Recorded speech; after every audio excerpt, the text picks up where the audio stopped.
Yo, welcome back to my channel. I know it's been a minute. The pandemic took a hold, you know. I tried to keep up to date with content and stuff and to keep releasing, but outside opened up again. Anyway, the girls asked for a skincare routine and I'm here to deliver. Today I have teamed up with Wadzi and I will do the daytime part of my skincare routine and she'll do the nighttime part of the skincare routine. So I'm just gonna talk you through it because I know better than to come on camera without washing my face. And I don't want to pull a Kylie Jenner and pretend wash my face. So I'm just gonna talk you through it.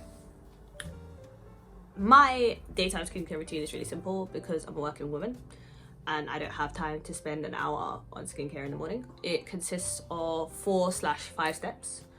The first step is I wash my face with the CeraVe cleanser, and it's the hydrating one, it's the one with the green top. So I actually have really dry skin. So for me, I don't want anything to be stripping my skin of their natural oils in the morning. This is my second one. I bought a second one.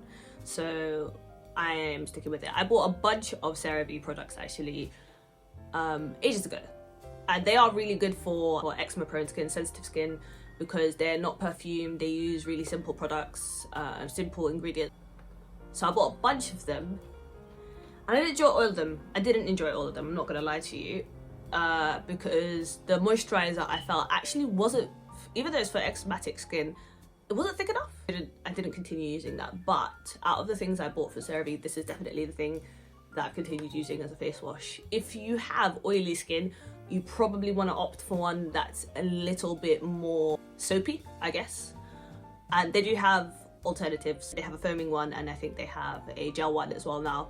Even when I come to take my makeup off, I'll probably opt for something a little bit more, again, stripping, because I do want to strip the products off. I don't have any right now, I've run out, which is a testament to the fact that I really enjoy this product.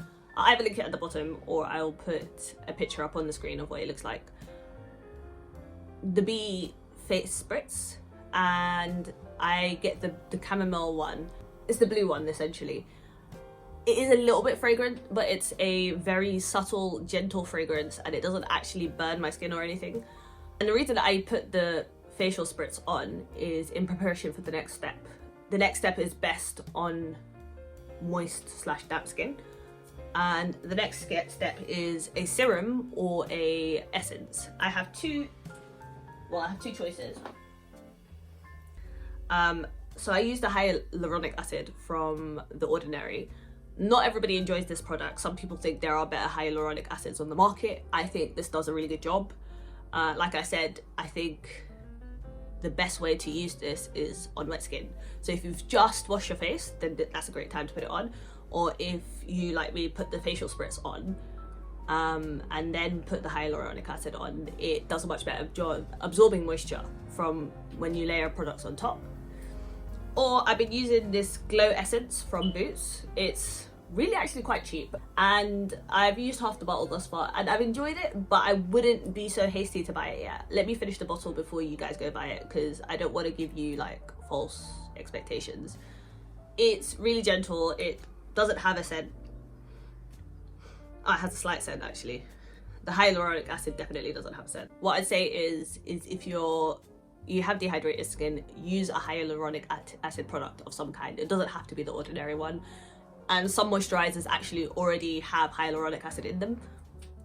Whatever works for you. My next, and arguably my most important step in my morning skincare routine is moisturizer.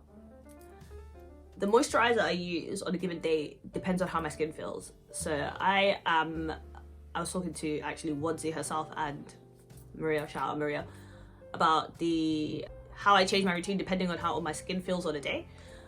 So I feel like if I wake up one day and my skin feels hella dry, and then I wake up some days and my skin looks like great, not dry, just kind of like they're a bit moist, I don't think I should use the same moisturizer for both of those scenarios. Most days I wake up and my skin is dry, especially after I wash my face, my skin is dry, so I need to put the moisture back in. But some days, you know, like it's a hot day, it's summer or whatever, you're staying indoors all day or whatever, you don't need such a thick layer. Now the moisturizers that have really banged for me, like thanks Neha for the recommendation, by the way, really worked well for me are the La Roche-Posay ones. So when my skin is feeling super dry, I use this Nutric Intense Riche. It's in French anyway. So yeah, this is the one I use. I'll open it up for you guys. So as you can see, it's a really thick cream.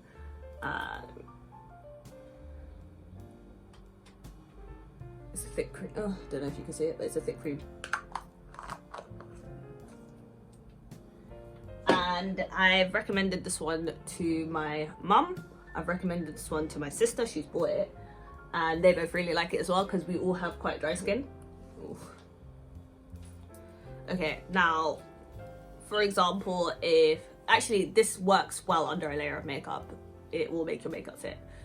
It's really quite important that your base, before you put on a makeup, is solid. You need to be well moisturized, otherwise your makeup will look ashy or dry or like flaky, and you don't want any of those things. You want your makeup to glide on and for it to look luminant. Now I do have alternative to the Roche-Posay because the Roche-Posay is actually middle of the range. It's not that expensive. It was, I think this one was £18, the cream I just showed you. But understandably not everyone has £18 to spend on moisturizer. Something that's really worked well for me in the past is the Nivea Day Cream. So this one's for normal skin. I usually use the pink top one, which is for dry skin, and honestly it works like a treat. It's so good. I would not sleep on Nivea products at all. They're so good.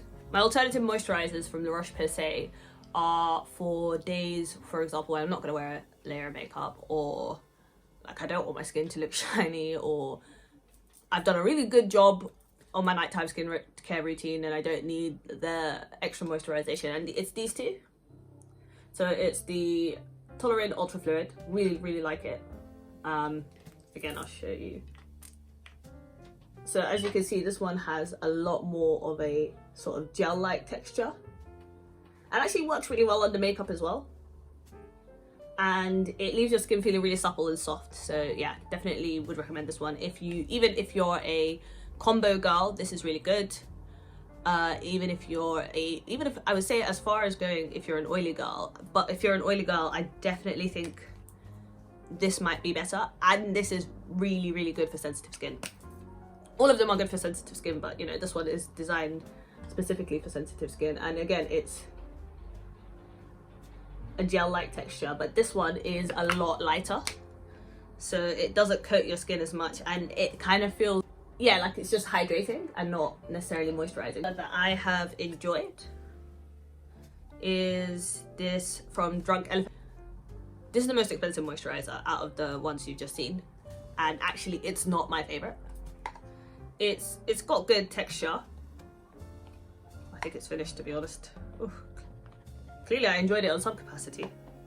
I think it's a little bit overpriced. £50 is a lot for moisturizer, and I have to know that I'm getting everything out of this moisturizer for £50. And actually I feel the La Roche-Posay ones do a lot better of a job, and for much cheaper than 50. And we can never neglect the lips. So I have two favorites. At the moment I've run out of the other one, but it's the Aquaphor or Eucerin lip balm. Great product, really great product. Wearing it now, look hella moisturized, looks great, and it melts and gives you sort of a glossy effect, but it's also very moisturized. And because some of these actual lip balms make your lips even drier for some reason. So this one, or I would recommend the Blistex one. The Blistex one, I swear by it, is holy grail product for me, which is why I don't have any left. It's finished. So one of those two. I would also recommend wearing sunscreen or SPF. This moisturizer comes at SPF 15, which as a darker skinned woman, generally speaking, is enough for me. But if you have hyperpigmentation, if you have scarring, if you have problem areas that you want to look after, even if you just don't want to age really quickly, SPF is a good idea.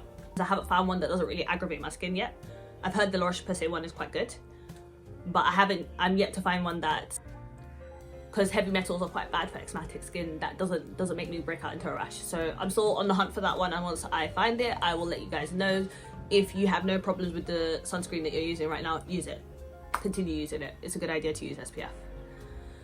Right, so that's my skincare routine for the morning. Like, the next thing I want to do is share some answers to some frequently asked questions. So the first question that I get a lot of is, how do you get rid of bags? And the answer to that quite simply is sleep. Sleep more. I sleep about 9 hours a night. Your second best alternative is caffeine. Caffeine is really good for eye bags, but not as good as sleep. Also staying hydrated. Skin unevenness, or uneven tone, or hyperpigmentation. There are loads of acids on the market. What I will say is be extremely careful with acid peels and stuff like that.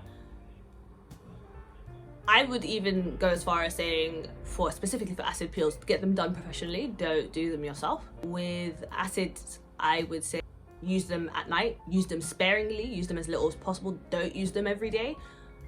But yeah, that's a solution to hyperpigmentation. Also, wear sunscreen if you have hyperpigmentation or scarring or any of those things, because the sun will only aggravate those issues further. How I managed to avoid getting spots.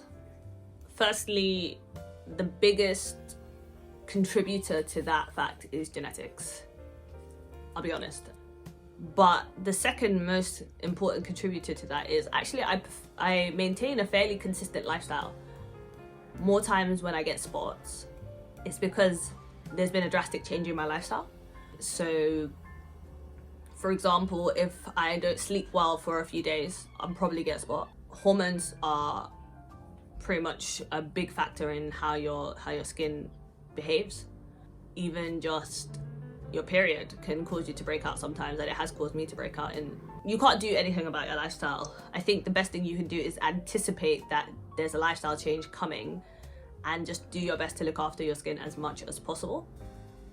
If you get a few spots, it's not the end of the world. And yeah, generally just maintaining a healthy lifestyle, which is easier said than done, is the better way of ensuring that your skin is the better and more sustainable way of ensuring that your skin is nice and at its healthiest.